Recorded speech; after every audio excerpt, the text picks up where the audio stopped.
مرتبہ درود شریف پڑھ لیجیے. اللہم صلی علی سیدنا ومولانا محمد معدن الجود والکرم وآلہ وبارک وسلم. صلو علیہ صلاة وسلام علیک یا رسول اللہ صلی اللہ علیہ وسلم. بسم اللہ الرحمن الرحیم. وَإِذَا لَقُوا الَّذِينَ آمَنُوا قَالُوا آمَنَّا وَإِذَا خَلَوْا إِلَى شَيَاطِينِهِمْ قَالُوا إِنَّا مَعَكُمْ إِنَّمَا نَحْنُ مُسْتَهْزِئُونَ. اب ترجمہ ملاحظہ فرمائیے. اللہ تبارک و تعالی قرآن مقدس میں ارشاد فرماتا ہے وَإِذَا لَقُوا الَّذِينَ آمَنُوا. یہی منافقین بتایا تھا کہ 13 آیات مقدسات کن کے حق میں نازل ہوئی؟ منافقین کے حق میں. تو وہی آیات مقدسات کی تفسیر چل رہی ہے. اس کے بعد پھر اللہ تبارک و تعالی اپنے بندوں کو عبادت کا حکم دے رہا ہے. سمجھ میں آ رہی بات؟ تو یہ ایک تسلسل ہے، یہ ایک طریقہ ہے، یہ ایک اسلوب ہے قرآن مقدس کا. اس کو جو سمجھے گا اس کو جو ہے بہت ساری چیزیں جو ہیں معلوم ہوں گی، اور جو نہیں سمجھے گا کہ بہت سے لوگ اعتراض کرتے ہیں قرآن میں یہ کیوں ذکر کیا، قرآن میں یہ کیوں ذکر کیا، قرآن میں یہ نہیں ہونا چاہیے تھا، قرآن میں وہ نہیں ہونا چاہیے. تو یہ قرآن جو ہے، قرآن یہ اللہ کا نور ہے، یہ اللہ تبارک و تعالیٰ کا سچا کلام ہے. اس کو اپنے عقل کے ترازو میں مت تولو. سمجھ میں آ رہی بات؟ قرآن ایک سمندر ہے، اس میں سے لوٹا لے کر آئیے، گلاس لے کر آئیے، کٹورا لے کر آئیے اور پیجئے. اعتراض مت کیجئے. اگر ذرہ برابر بھی اعتراض کریں، شک کریں تو آپ کیا ہو جائیں گے؟ کافر ہو جائیں گے. اب بات یہ رہی کہ آخر مائنڈ میں یہ ساری چیزیں، یہ کوشچنس کریٹ کیوں ہوتے ہیں؟ یہ ساری چیزیں کریٹ کیوں ہوتے ہیں؟ کوشچن یہ کیوں کریٹ کہ قرآن میں ایسا نہیں ہونا چاہیے تھا. اچھا، تمہارے عقل میں یہ کوشچن کیسے کریٹ ہوا تمہارے دماغ میں؟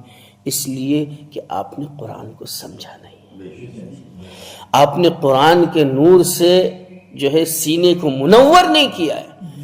نہیں تو قرآن کتنی کتابیں، کتنے گرنتھ لوگ لیے پھر رہے کہ ہماری کتاب سچی ہے، ہم سچے ہیں، ہمارا ریلیجن سچا ہے، ہمارا مذہب سچا ہے. لیکن قرآن کو کہنے کی ضرورت نہیں کہ یہ قرآن اللہ کی سچی کتاب، یہ کہنے کی ضرورت نہیں. ہمیں پتہ ہے کہ تمہارے پاس گیتا ہے، ہمیں پتہ ہے تمہارے پاس رامائن ہے، ہمیں پتہ ہے تمہارے پاس یہ یجروید ہے، ہمیں پتہ ہے تمہارے پاس اتھر وید ہے، ہمیں پتہ ہے تمہارے پاس سام وید ہے، تمہارے پاس ریگ وید ہے، ہمیں پتہ ہے بدھا کا گرنتھ ہے تمہارے پاس، ہمیں پتہ ہے تمہارے پاس نانک کا گرنتھ ہے. لیکن یہ ساری دنیا کی جتنی کتابیں ہیں سب کو سنیوں ترازو کے ایک پلے میں رکھو، اور قرآن مقدس کو جو ہے ترازو کے دوسرے پلے میں رکھو. قرآن مقدس کا پلہ یہ بھاری ہوگا، اور جو ہے لوگ یہ کہیں گے کہ یہ ساری کتابیں دنیا دار کی ہے، قرآن پروردگار کا ہے. سمجھ میں آ رہی بات؟ ہاں، اس لیے کہ یہ جتنی کتابیں ہیں اس کا رائٹر، اس کا لیکھک، اس کا لکھنے والا، یہ سب جو ہے دنیا دار ہیں، لیکن قرآن مقدس کا نازل فرمانے والا پروردگار ہے. کسی کتاب کے پہلے ہی چیپٹر میں یہ نہیں ملے گا ذالک الکتاب لا ریب فیہ کہ یجروید ایسی کتاب ہے جس میں شک نہیں کیا جا سکتا ہے. ملے گا؟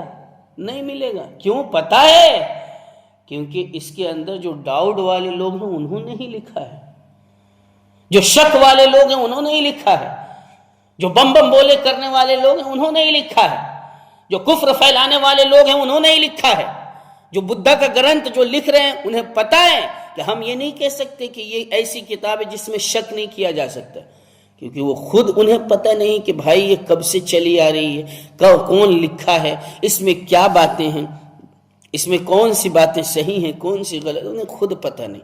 لیکن مسلمان کے بچے سے آپ پوچھئے قرآن کیسی کتاب ہے، تو بچہ کہتا ہے کہ قرآن اللہ کی کتاب ہے، اللہ کا سچا کلام ہے۔ آپ پڑھنا جانتے ہیں؟ بالکل پڑھنا جانتے ہیں۔ قرآن مقدس میں سب سے پہلی سورت کون سی ہے؟ ہمارا چھوٹا مسلمانوں کا چھوٹا بچہ بھی یہ کہتا ہے کہ قرآن مقدس میں پہلی سورت سورۃ الفاتحہ ہے۔ آپ کو یاد ہے؟ بالکل یاد ہے۔ پہلی آیت کون سی ہے؟ بسم اللہ الرحمن الرحیم الحمدللہ رب العالمین۔ معنی تو بتائیے۔ تو ہمارا بچہ کہتا ہے اللہ کے نام سے شروع جو نہایت مہربان رحم والا۔ اچھا الحمدللہ رب العالمین کا معنی تو بتائیے۔ تو بتاتا ہے کہ تمام تعریفیں اللہ کے لیے جو سارے جہان کو رزق دیتا ہے۔ تو سارے جہان کو کون رزق دیتا ہے؟ تو مسلمان کا بچہ کہتا ہے کہ ہمارا رب سارے جہان کو کھلاتا اور پلاتا ہے۔ سمجھ میں آ رہی بات؟ یہ وہ مقدس کتاب ہے۔ اور ان کے پاس جو کتابیں ہیں ان کے نام بھی انہیں صحیح سے یاد نہیں، ان کے چیپٹر بھی انہیں یاد نہیں۔ پھر مسلمان کے بچے سے آپ پوچھئے کہ بتاؤ تو صحیح دوسری سورت کا نام کیا ہے؟ تو مسلمان کا بچہ جو ہے خوشی میں جھوم کر کہتا ہے دوسری سورت سورۃ البقرہ ہے۔ اور بتاؤ قرآن مقدس کا دل کیا ہے؟ تو بتاتا ہے سورہ یاسین قرآن کا دل ہے۔ سمجھ میں آ رہی بات؟ یہ بچہ کتنی صورتیں ہیں اس قرآن مقدس میں؟ تو بچہ کہتا ہے کہ 114 صورتیں ہیں۔ سمجھ میں آ رہی بات ہے؟ کتنی منزل ہے؟ تو 7 منزل ہے۔ کتنے پارے ہیں؟ 30 پارے ہیں۔ یہ کس کی طرف سے ہے؟ تو اللہ کی جانب سے۔